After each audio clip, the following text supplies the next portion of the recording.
Hello and welcome to Dialect. I'm Tony Gosling. Dialect's Bristol's first podcast, set up in 2002 with a Millennium Grant from the Scarman Trust. We're on Bristol Community FM 93.2 on Tuesdays at noon. That's bcfmradio.com. This week, spies and warfare. Former Russian spy Sergei Skripal. Apparently, someone tried to kill him in Salisbury with a nerve agent called Novichok. Sounds very Russian. Maybe there's a clue there as to who did it. And that happened on Sunday, the 4th of March. There's been an enormous fallout from it, but not all of it seems to add up, as journalist Finian Cunningham, we speak to him from East Africa, although he's born in Ireland, and he has got some serious questions about the story. Then Bruce Gagnon, he runs a network against weapons and nuclear power in space from Maine in the United States. And he reacts to Donald Trump's announcement that he wants to create a new kind of army, a space force, a bit like the Air Force, only up in space. Dialect's produced by volunteers. We're online at dialectradio.co.uk, and we're based at the People's Republic of Stokes Croft on Jamaica Street. I'll give you our contact details at the end of the show. I'm Finian Cunningham. I'm a freelance journalist who writes regularly for Russian news-based organisations like RT and Sputnik. This latest incident is just one in a long series of, in my view, propaganda, information warfare stunts or campaigns to undermine Russia. We can go back to the alleged annexation of Crimea, the shooting down of a Malaysian airline over Ukraine in 2014, and the Olympic sporting doping scandal, the alleged Russian interference in Western elections. It goes on and on. There's just a whole litany of pretexts to challenge and undermine the Russian state's international image over. And I think this latest incident of an alleged poisoning of a former Russian double agent it just fits into that pattern. What, if any, are the real serious problems you have with what we're being told by the authorities? And it's mainly by effectively MI5, although they don't use that word. The Scotland Yard anti-terrorist branch is pretty much controlled by them. Well, there are so many. It's hard to know where to begin. For a start, it's just the rush to judgment seems very odd, to say the least. I mean, in the space of a few days, even hours, the incident of Sergei Skripal and his adult daughter's apparent poisoning was right away attributed to the work of the Kremlin or Russian state agents without any hard evidence being produced. It seemed to be a scripted response that was preconceived, and there's been no hard evidence produced other than the word of British military intelligence and faceless securocrats who are advising the British Prime Minister Theresa May that it was a Soviet-era nerve agent being used. But we don't know that for sure. There hasn't been any independently verifiable information to assess that claim. I mean, the Russian Foreign Minister Sergei Lavrov pointed out that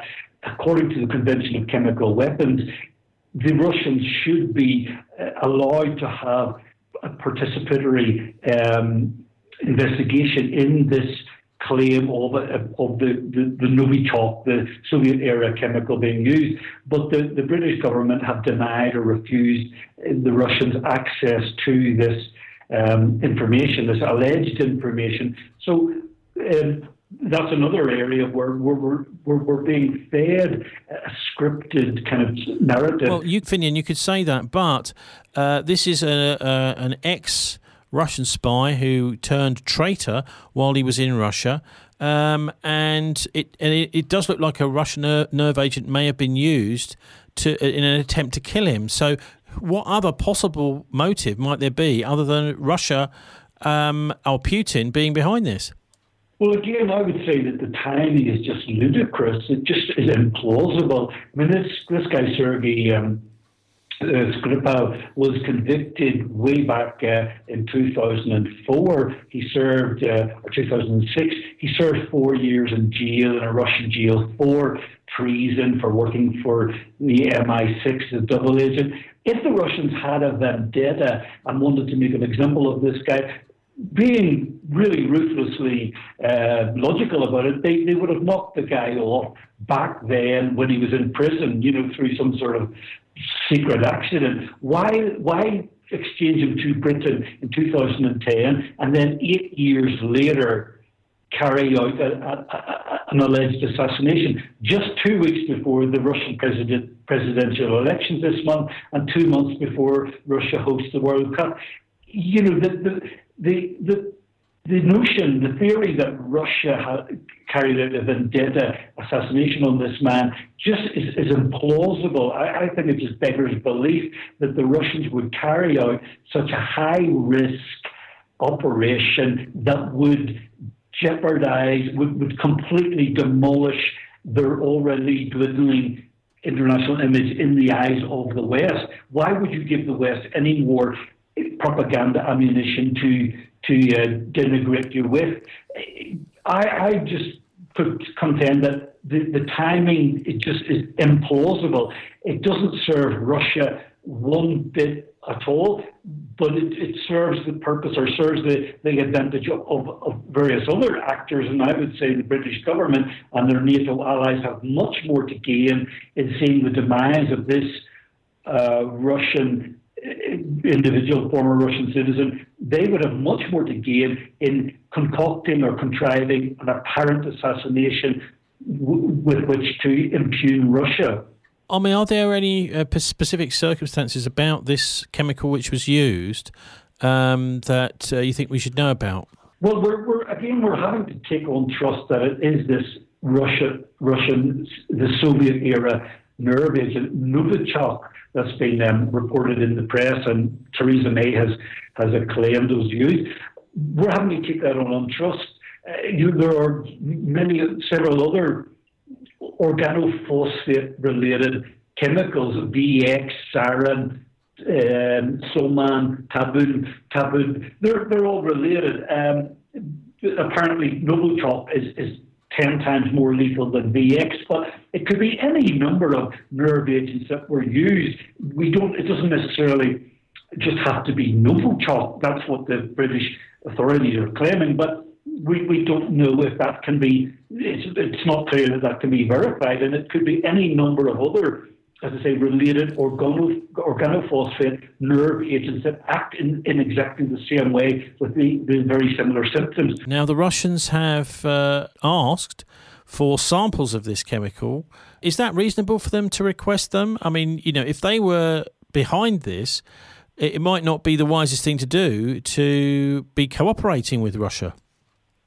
Well, as far as I understand, under the terms of this Convention of Chemical Weapons Treaty, this 1997 treaty, in certain circumstances where, similar to this, if there was an alleged use of a chemical weapon, the other party has got the right under law to carry out its own chemical investigation to verify or to contest the claim.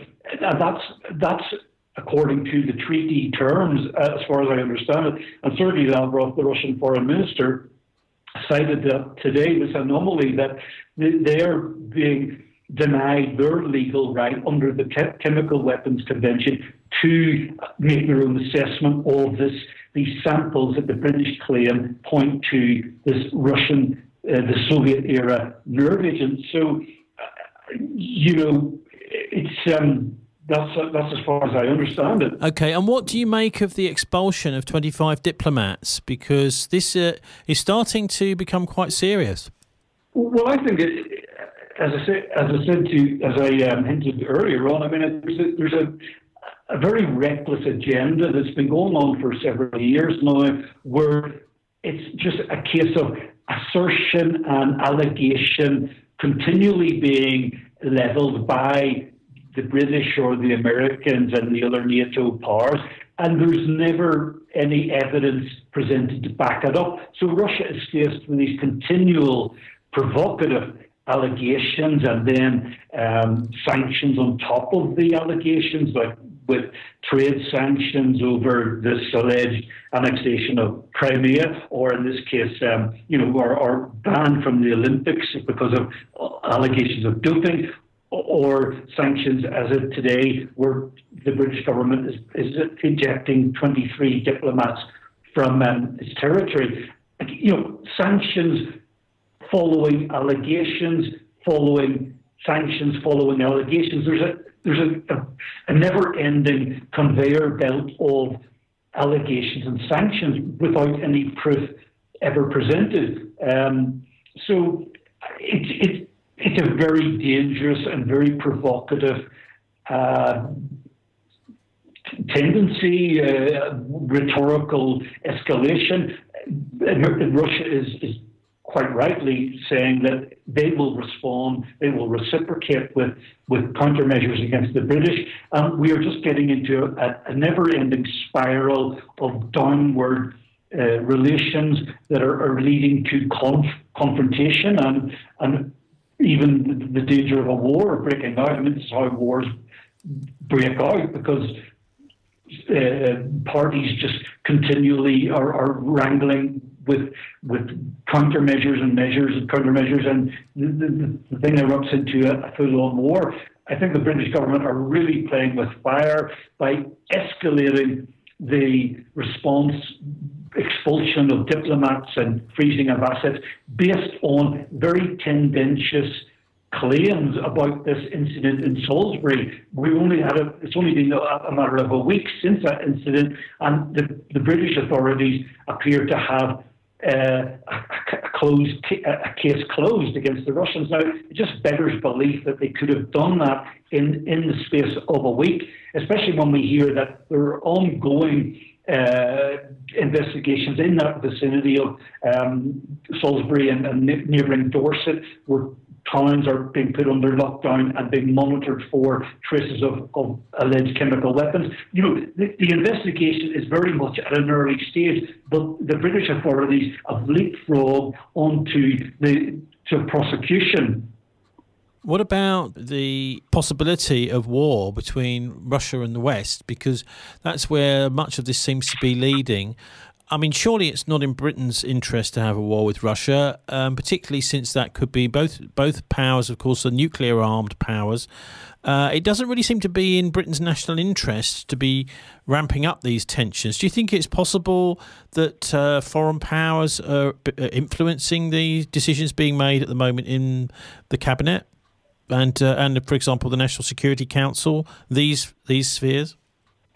I can only postulate that yes, there would be a war party, an overlap between military establishments in Washington and London and other NATO powers that certainly would be pushing for a confrontation with Russia. I mean, it defies reason or belief for an ordinary, I think, civilized citizen to contemplate this. But I think there are people who have got a vested interest in war, armaments industry, and very outlandish notions of military victory, and they're pushing the rest of societies to a confrontation that will be the ruination of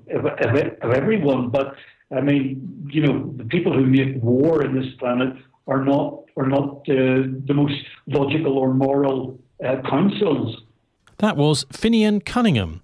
He's an Irish journalist who lives in East Africa, and he was talking about the attempted murder, apparently, of Sergei Skripal and his daughter, and also a police officer called Nick Bailey, Detective Sergeant.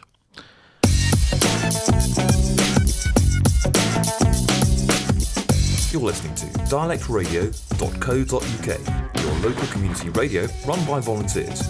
Log on to our website at dialectradio.co.uk to find out more. My new national strategy for space recognizes that space is a warfighting domain, just like the land, air, and sea. We may even have a space force. We'll develop another one, Space Force. We have the Air Force, we'll have the Space Force. We have the Army, the Navy. You know, I was saying it the other day because we're doing a tremendous amount of work in space. I said, maybe we need a new force. We'll call it the Space Force. And I was not really serious. And then I said, what a great idea. Maybe we'll have to do that. That could happen. Hi, I'm Bruce Gagnon, the coordinator of the Global Network Against Weapons and Nuclear Power in Space, based in Bath, Maine. Bruce, we've just had an announcement from Donald Trump that apparently it's his idea. He just tripped off his tongue, this idea of having a space force like an air force. First of all, do you think it really was Donald Trump's idea? And secondly, is it going to happen? No, it's not his idea. The aerospace industry has, for the past couple of years, been pushing very hard to try to get a space force, a separate military service, like the Air Force, established. And in fact, this past year in 2017, the House of Representatives passed a bill requiring that be done, but then the Senate did not pass it, so it died. The Air Force is officially opposed to it, as you can imagine, but under pressure, they've now created a new 3-star general position who will become vice commander of the Air Force Space Command, which is headquartered in Colorado. And this new 3-star position will be based in Washington, giving somehow the advocates of this new Space Force something to hang on to. But I think this momentum will now increase, and the pressure will be back on the Senate in this coming year. I'm sure it's going to be introduced again. So Trump is really carrying out the wishes of the aerospace industry. So what's wrong with creating a Space Force? If there's already these groups, there's Space Command, there's NASA, surely it makes sense to consolidate them into a kind of military force in space for the United States, can project its power around the world. Well, I think there are several things. First of all, the Air Force says that it will lead to more inefficiency and bureaucracy, more officers at more levels, spending more money for more offices and locations, maybe whole new bases for all we know. But didn't the Army and the Navy say exactly the same when the Air Force was created? Oh, they did, I'm sure. But beyond that, I think the argument that I would make opposing it is that to give the space warriors any more of an official status and giving them any more money than they already have at this time is dangerous, because to have war in space is not something that we want to do, and we don't want to encourage these people in any kind of way, because their fantasies about having war in space don't match reality, and we don't want to encourage these people at all. What about treaties, that sort of thing? Are there any treaties that say that you should not be having this kind of weaponization of space? Well, there's been an effort by Russia and China ever since the Clinton administration, all through the Democrat years, all through the Republican years of various presidents. There's been an effort to create it's called PAROS, P-A-R-O-S, Prevention of an Arms Race in Outer Space. And every year a resolution is brought to the United Nations General Assembly, where it passes, although the United States and Israel always vote against it.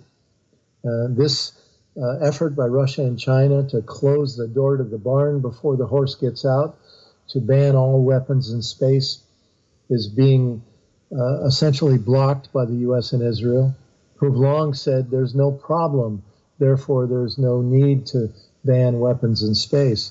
There is an outer space treaty at the United Nations, which the U.S. signed along with Russia and other countries, but it only bans weapons of mass destruction in space. And now today, weapons that they call weapons of selective destruction are being developed that fall outside of that original outer space treaty. So there needs to be a new treaty to update to the new technologies, but the United States is again blocking that. So what is a weapon of selective destruction then? Well, it could be a laser fired satellite that could hit other satellites, or it could hit other countries' ballistic missiles that are flying through space, or it could even hit targets on the ground. It could be a new technology called brilliant pebbles that would fire tungsten steel rods from space and hit targets on the Earth below. It could be an anti-satellite weapon that would be fired from Earth up to space to destroy another country's satellite, or it could be a satellite with an anti-satellite weapon on board that could destroy somebody else's satellite. So many different kinds of weapon systems would fall into that category. Now, most countries that are superpowers would like to be able to dominate space simply because that would enable them to use that area and deny it to other powers. So surely what the US military is doing is actually what militaries are supposed to do, which is to try and dominate. And if they can dominate space, why shouldn't they? Well, because the problem is space is quite unique. And today, space technology basically runs our technological society, whether it's your cell phone or your ATM machine, where you go with your credit card to get cash, or radio and TV, weather warning satellites. Everything now that we do on this planet is guided and directed by space technology. So when you start a war in space, what happens is you create all kinds of space debris orbiting at 15,000 miles an hour. And now suddenly those civilian satellites that have so much to do with our life on Earth today are in danger. And they're going to be smashed to bits, which creates a cascading effect that creates even more space junk. And soon everything in space is now essentially blown to bits, which means then that if some country tries to launch a rocket to get into space, they would not be able to get through the minefield of all of this space debris now orbiting at 15,000 miles an hour. So this is a warning to us that space is in fact an environment that needs to be protected from these excesses of militarism, and that we cannot afford to have any war in space. Otherwise, we're going to be entombed to this planet, and our technological society will come to a very quick, grinding halt. What about US military plans beyond just space? I mean, we've seen all sorts of regime change, attempted regime change in Syria. Do you think it's possible that the US military also plans regime change in Beijing and Moscow? It's on their agenda. And we're seeing reports coming out of the Pentagon virtually daily that Russia is now an existential threat to the United States, and that U.S. must have regime change in Moscow, and they say the same thing about China. And the reason is because Russia has made it through the 90s when their economy collapsed, when the Harvard economic boys were sent to Moscow to give them the privatization pill, and it ruined their economy after the fall of the Soviet Union. But now Putin has helped stabilize that country. And now it's seen by the United States as a danger to the economic dominance of the U.S. And the same goes for China. So both China and Russian unity and collaboration, trying to create a new economic highway all the way from China running through Russia and all the way to Europe, is seen as a major threat to U.S. and Western domination of the globe. And so for these reasons and many others, the United States and NATO feel that Putin and the powers in Beijing must be toppled and more compliant people put into office that would do the bidding of the West. This is, of course, a very dangerous and a very provocative idea, and very well might lead to World War III that would end all life on this planet. What about Putin's recent speech, his State of the Union style speech that he does every year in Russia? He has said that the Russians now have nuclear-powered cruise missiles that could hit anywhere on the planet. Do you think he's just boasting? I mean, these things can pretty much go high up into the atmosphere, apparently, as well as their ballistic missiles. I mean, the Russians sound like they now have quite a formidable force, which includes a space force and satellites and ballistic missiles. How does that compare to what the US has got? And I wonder, is it a bit like the 1960s situation where there was this missile gap and the American generals were obsessed with taking out Russia before they caught up with the technology? How does Russia and the US and China all stand in space if it was to become a battleground? Well, you know, I said earlier that the U.S. has been blocking attempts by Russia and China for many years now to have a ban on weapons in space. In addition to that, George W. Bush pulled the U.S. out of the ABM treaty, the anti-ballistic missile treaty, that outlawed either side, the U.S. or Russia, from having so-called missile defense systems that are really key elements in U.S. first strike attack planning. The idea is that after you launch a first strike attack on another country, let's say U.S. launches a first strike on Russia or China, they then try to fire their retaliatory nuclear weapons. Missile defense job is to pick off that retaliatory strike, giving the U.S. a quote-unquote successful first strike. Well, after the U.S. withdrew from the ABM Treaty in 2002, both those countries said, we're not going to be able to afford to continue to be involved in nuclear disarmament talks anymore because our retaliatory capability will now be in danger by your missile defense system. So we can't afford to reduce our numbers. And so as the years have gone on, the United States is now expanding dramatically under the Obama administration, in fact, these missile defense systems. And so they're now encircling Russia and China, ground-based and sea-based missile defense systems. And so Russia and China are both saying that we don't want a war, we're not looking for a war, but we're not going to let you control and dominate the Earth and the space above. We're going to have to respond. You're not willing to sit down. You're not willing to negotiate. You're walking away from treaties. We're going to have to respond. And so both those countries are now responding by accelerating their offensive capability in order to overwhelm the U.S. so-called missile defense system. And this is, in fact, leading, all of this together is leading to a new arms race in space that the world can't really afford.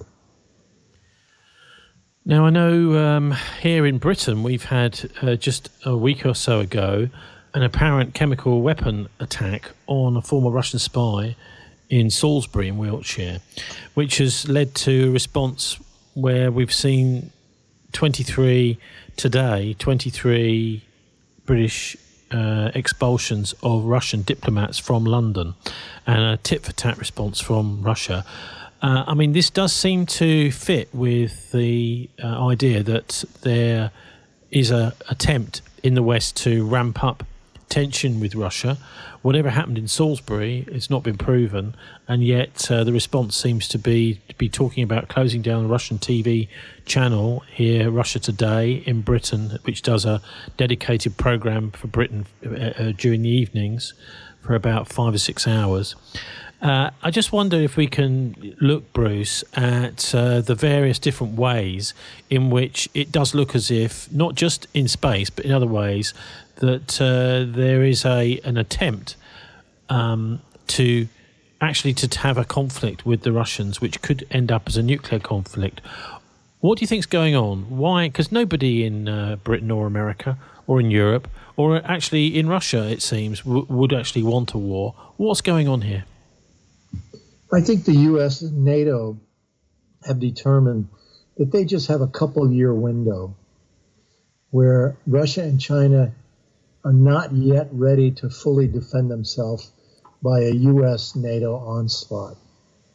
And that's why we see the increasing demonization of Putin, the increasing demonization of Russia, the accusations against Russia and China for every imaginable thing that happens on this planet.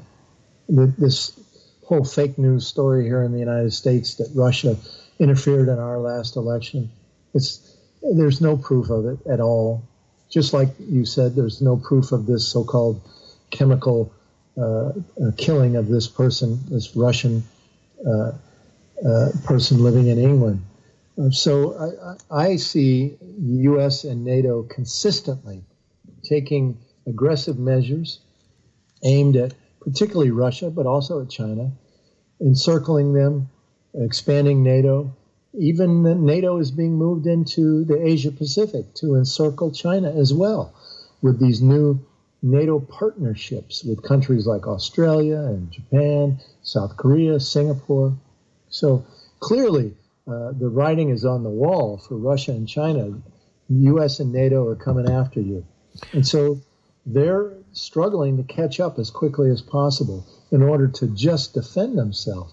Because right now, the U.S. would be able to attack them very, very sharply with the forces that it is assembled along with NATO surrounding Russia today. But you're painting a picture there of a country which is effectively, policy is being made by financial people, by the military. It doesn't sound like a democracy. In the case of the United States, no, we are not a democracy. We are an oligarchy, and I believe if one uses Mussolini's definition of fascism, which he said was the wedding of corporations and government, then we certainly have that in America today.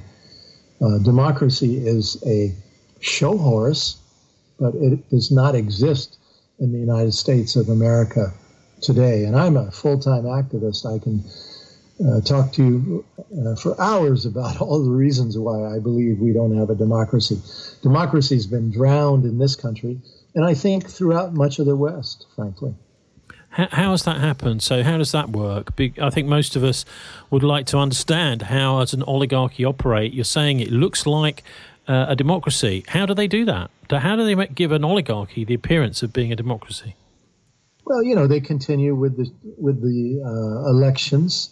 They make a big deal about the elections. And look at our choices. We're in this country, Donald Trump or Hillary Clinton.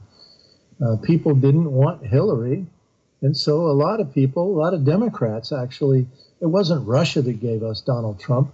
It was Democrats in the Rust Belt states of Michigan, Ohio, Wisconsin, where the workers had been abandoned. Traditional Democrat voters had been abandoned by the Democratic Party. And so they voted for Trump out of anger, trying to shake things up. And surely they did shake things up. But it's not been a good shakeup, that's for sure. So they continue the illusion of elections, and they continue all the talk about democracy and freedom and liberty and everything else. But the reality is that when you look at what's coming out of the meat grinder of our Congress, it's all corporate policies that benefit the corporations, the rich, tax cuts for the rich, tax cuts for the corporations, dismantling of environmental progress, dismantling of the social safety net system. What little social welfare we have left is being destroyed in this country. They're going after Social Security, Medicare, and Medicaid, the three last pillars of the social safety net.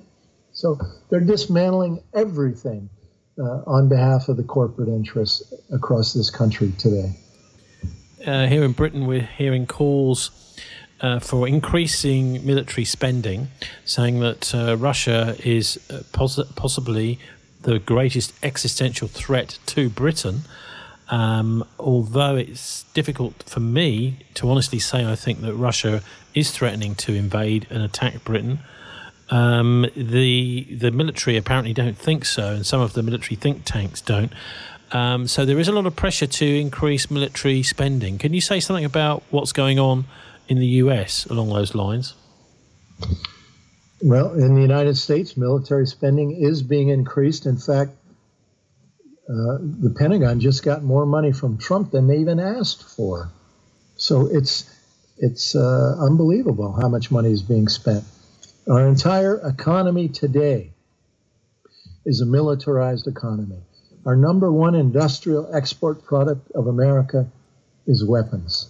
And when weapons are your number one industrial military export product, what is your global marketing strategy for that product line?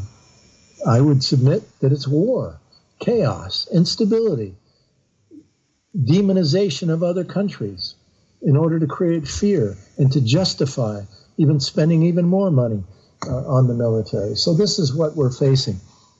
In our own state right now, General Dynamics, which owns a shipyard here in my town of Bath, is demanding $60 million from our broke state, which is a lot of money to us here in Maine, $60 million. It's peanuts to this multinational weapons corporation. But they're demanding it because they can. And they're going to get, very likely, most of it. We've been able to cut the demand down to 45 in our state legislature. But because our state is so reliant on military production as a job creator, the politicians in the state feel like they have to give General Dynamics whatever they want. So this is happening all over the country. So not only are the federal tax dollars now paying for military, but now state tax dollars, and even the city of Bath has over the years had to put up about $85 million to give to General Dynamics. So local communities, cities, states, and nation now funding the military-industrial complex. It's not supposed to be that way.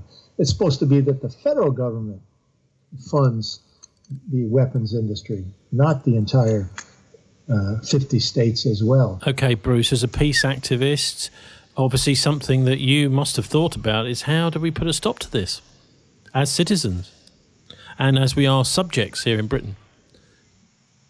Well, it's a very difficult question, and I don't have any exact answer other than we have to fight them on every front possible.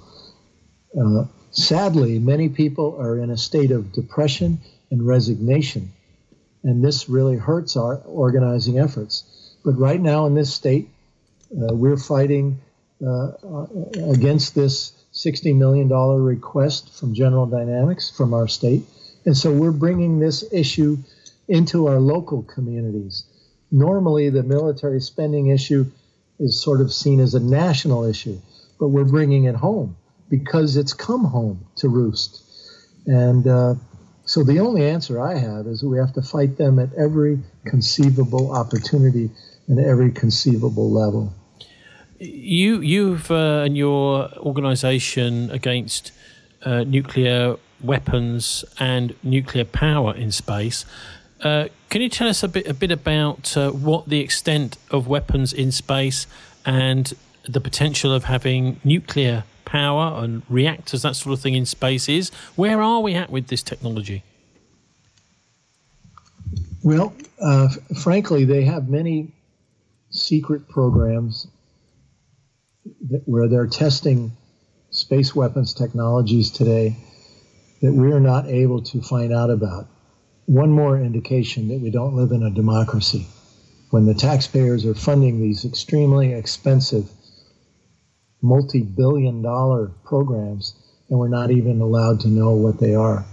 But beyond that, every satellite today is essentially a weapon because everything the Pentagon does on the Earth today, whether they're shooting a gun, shooting a missile from a plane, shooting a rocket, shooting something from a warship, everything they do in the Pentagon today is satellite directed. So the satellites themselves have become weapons. But beyond that, they are working on many, many, many different technologies to deliver weapon systems from Earth into space, from space through space, and from space to the Earth below.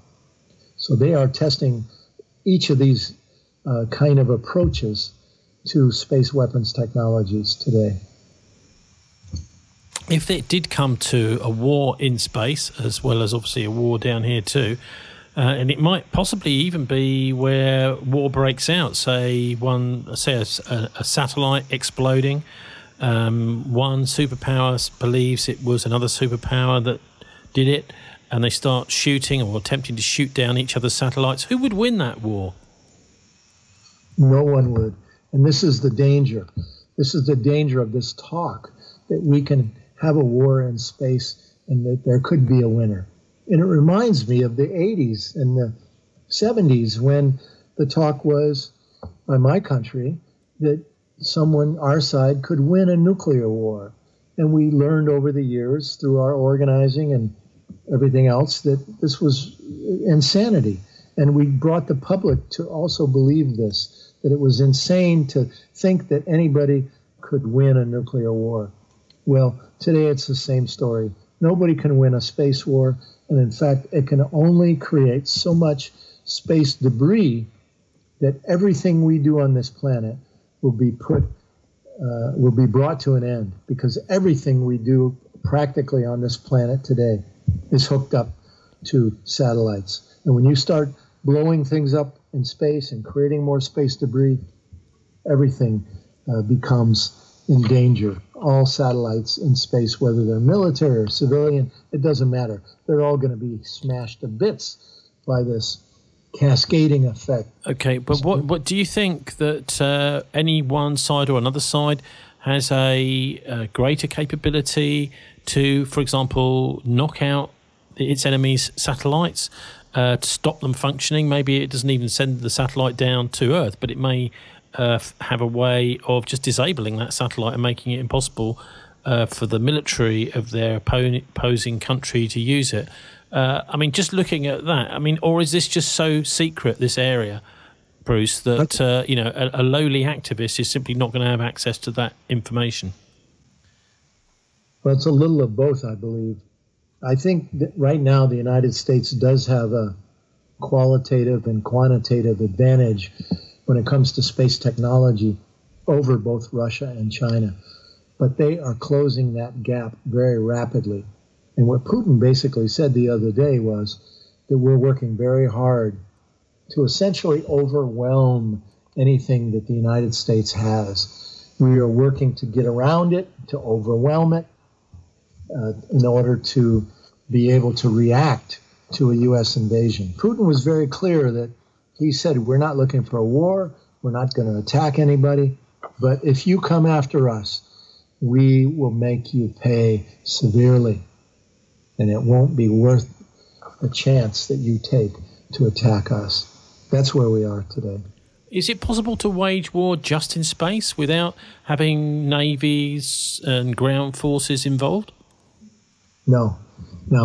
Any war in space will also bleed, because a lot of the systems are going to be fired from Earth. And so, and also there are ground link stations. For example, Menwith Hill or Fylingdales in the UK are both two U.S. warfighting ground stations. So if a war starts, a space war starts, one of the first things that Russia will do will be to destroy, probably with a nuclear weapon, both the Menwith Hill and Fylingdales ground stations, essentially taking out the U.S. ability to be able to communicate with its satellites.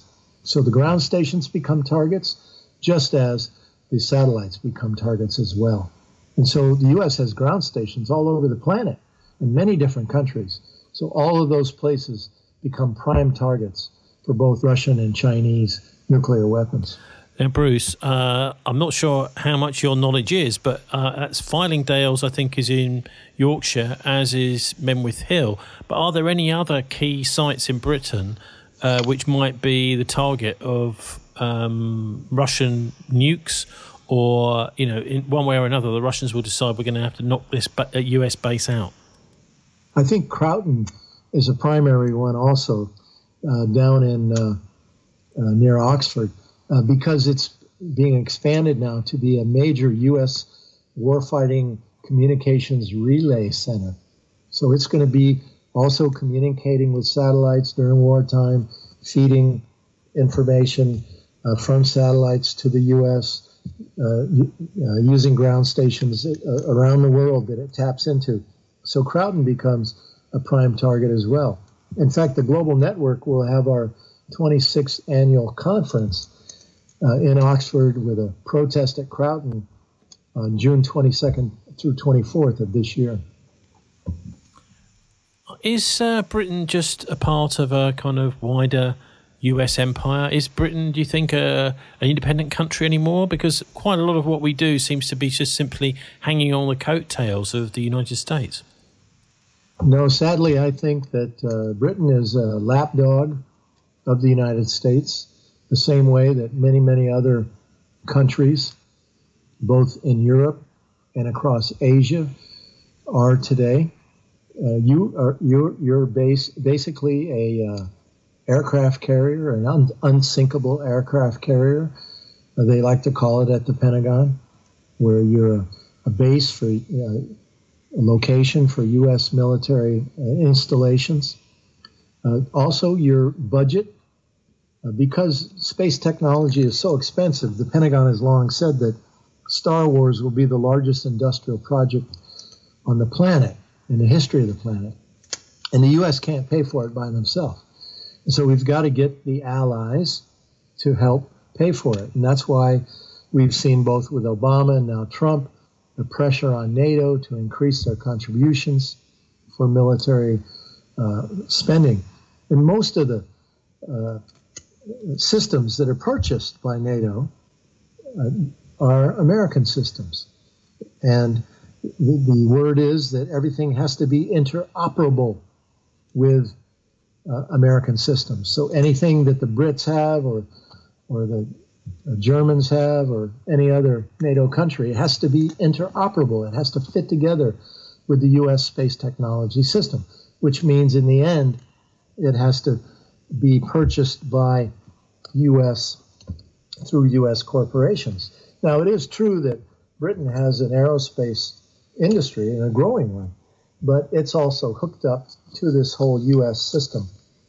And in the end, the U.S. benefits the most from these expenditures that are pouring in from the allies all over the world. Bruce, this is an obscure subject for many people because it's not really covered very well by the corporate press in London, Washington, etc. Whereabouts can people find some information about your organisation? Just remind us what it's called, and also, are there any good websites that people can go to get the latest on space weapons and that sort of technology? Yeah, our organization, again, is called the Global Network Against Weapons and Nuclear Power in Space. And we have a website called spaceforpeace.org, spaceforpeace.org. It's either the number or the word for, either way, spaceforpeace.org. And we've got virtually everything there and links to many other places where you can go. We have a great space video section also on our website that I highly recommend you explore, and you'd learn a lot from that.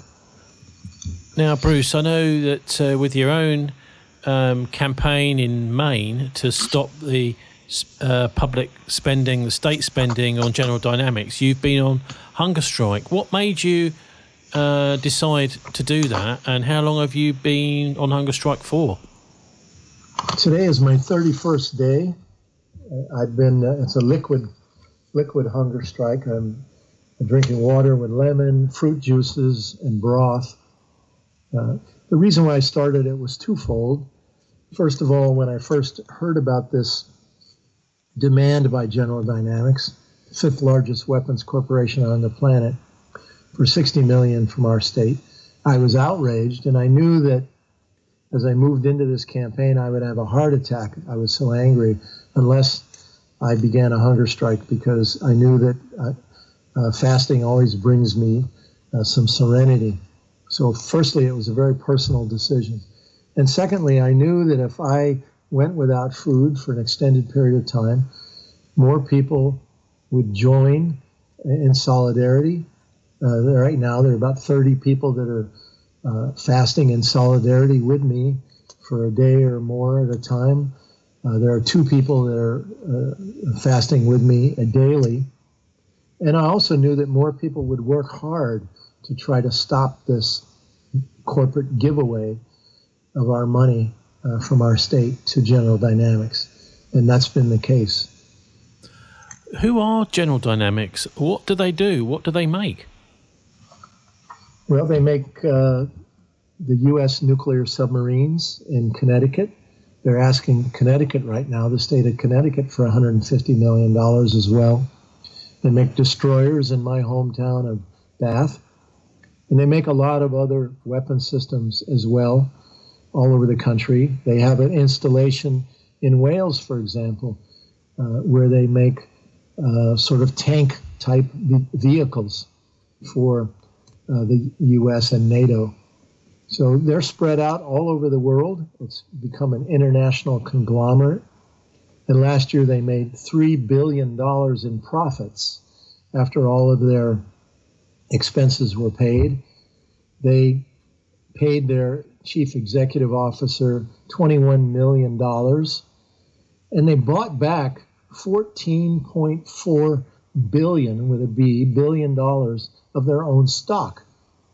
They had so much excess cash laying around, they bought back $14.4 billion of their own stock between 2009 and 2017, driving up the value of stock and driving up the executive compensation packages, which are largely based on stock value. So they're stealing from the people, making themselves massively rich, and then asking for even more. So, it's feudalism. Well, yes, but so how come through the corporate media we have heard so little about this incredibly powerful lobby, which seems to be leading our so-called democracies to a potentially catastrophic conflict with Russia and possibly China too? You said the word, corporate media. The media is controlled by the very same corporations that are doing all these horrible things to all of us. I'm sure it's the same way in Britain. And so this is what we see. During the Reagan years, they pumped so much money into the Star Wars program, they couldn't spend it fast enough. And so what they did with their excess profits, they began buying up radio, TV, newspapers across the country. The military-industrial complex did. And so now, this time around, when they're ramping it up even further, we don't hear about it because they own the media. They control the media. There are these interlocking boards of directorates. And so it's essentially the same people that own the oil corporations, the weapons corporations, the media, the pharmaceuticals, the drug, it's all the same people now that run. That's why we say it's a corporate oligarchy that has taken over our country and much of the West.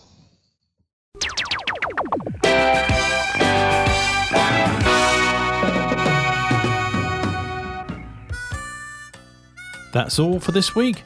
Dialects Bristol's first weekly MP3 podcast. You can download it to listen on your phone or in the car. And subscribe if you like, and listen the week before broadcast at dialectradio.co.uk.